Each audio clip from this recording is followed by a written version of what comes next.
नमः शिवाय। शिव जी सदा सहाय। ओम नमः शिवाय। गुरु जी सदा सहाय। वायव्य संहिता पूर्ण खंड। प्रयाग में ऋषियों द्वारा सम्मानित सूर्य जी के द्वारा कथा का आरंभ, विद्य स्थानों एवं पुराणों का परिचय तथा वायु संहिता का प्रारंभ।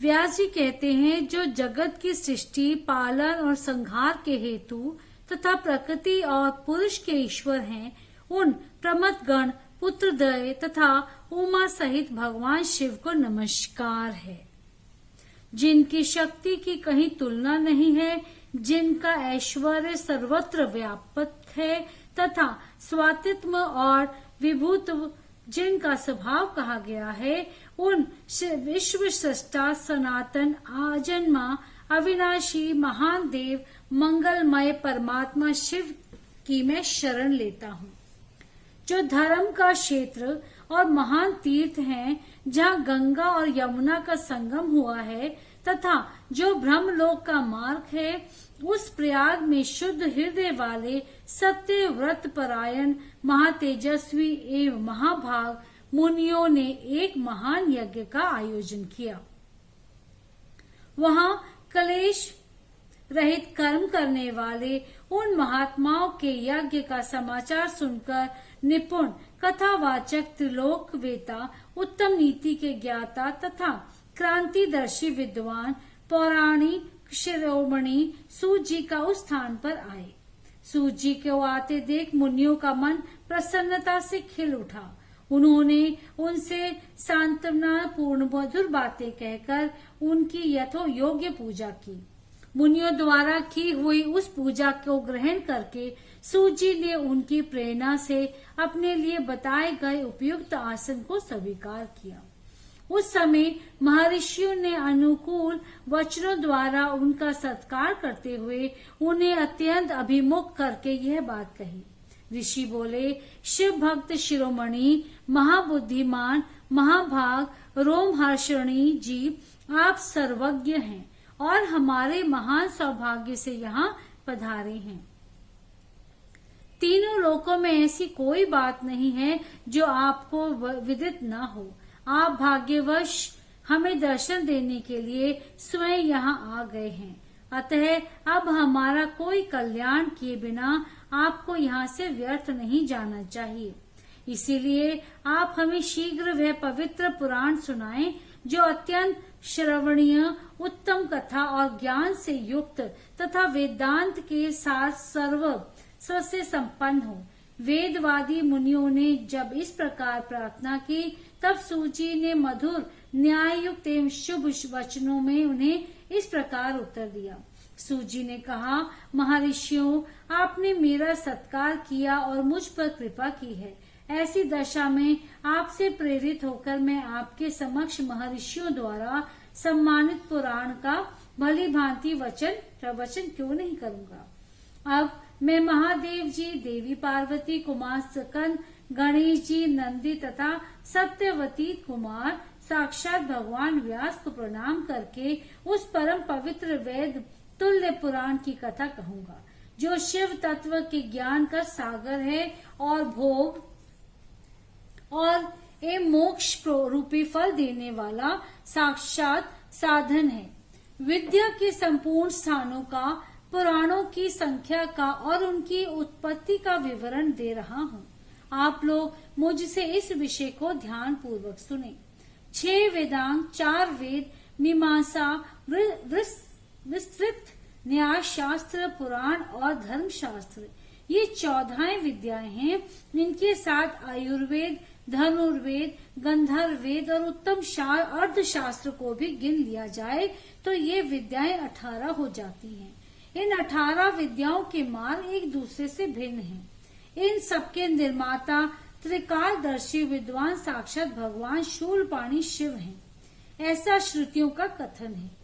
संपूर्ण जगत के स्वामी उन भगवान शिव को जब समस्त संसार की सृष्टि करने की इच्छा हुई, तब उन्होंने सबसे पहले अपने सनातन पुत्र साक्षात ब्रह्मा जी को उत्पन्न किया और अपने उन प्रथम पुत्र विश्व योनि ब्रह्मा को परमेश्वर शिव ने जगत की सृष्टि का ज्ञान प्राप्त करने के लिए पहले ये सब विद्याएं दी।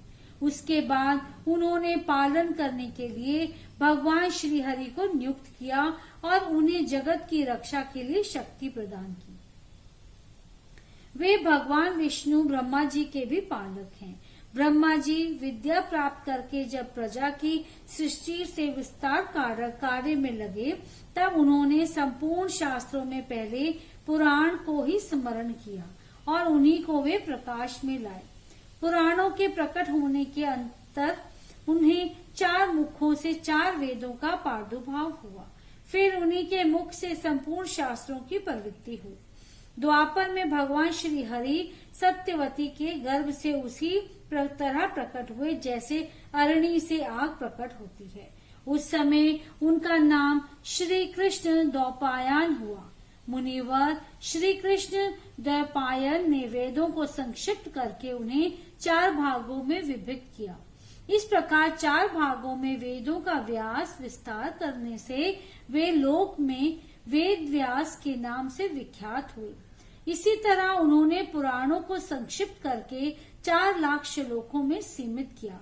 आज भी देवलोक में पुराणों का विस्तार 100 कोटि श्लोकों में है, जो द्विज 6 अंगों और उपनिषदों सहित 4 वेदों को तो जानता है, किंतु पुराण को नहीं जानता, वह श्रेष्ठ विद्वान नहीं हो सकता।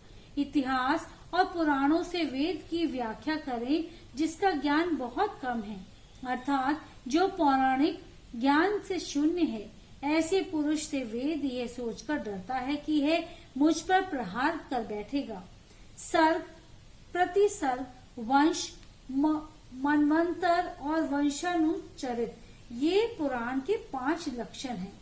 छोटे और बड़े के भेद से 18 पुराण बताए गए हैं।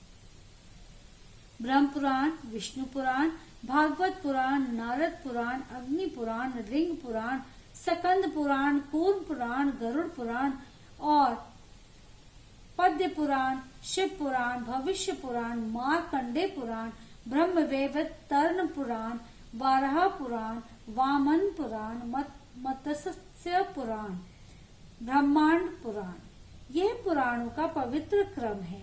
इसमें शिव पुराण चौथा है, जो भगवान शिव से संबंध रखता है और सब मनोरथों का साधक है। इस ग्रंथ की श्लोक संख्या 1 लाख है और यह 12 संहिताओं में विभक्त है। इसका निर्माण साक्षात भगवान शिव ने ही किया है तथा इसमें धर्म प्रतिष्ठित है। वेद व्यास ने इस 1 लाख श्लोक वाले शिव पुराण को संक्षिप्त करके 24,000 श्लोकों का कर दिया है। इसमें 7 संहिताएं हैं।